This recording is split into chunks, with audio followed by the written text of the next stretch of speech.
वक्रतुण्ड महाकाय सूर्यकोटि समप्रभ निर्विघ्नं कुरु मे देव सर्वकार्येषु सर्वदा।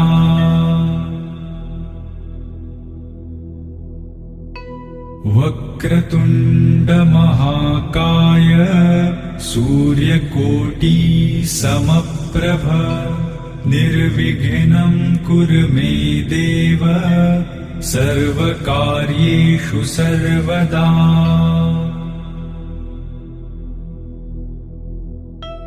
वक्रतुण्ड महाकाय सूर्यकोटि समप्रभ निर्विघ्नं कुरु मे देव सर्वकार्येषु सर्वदा।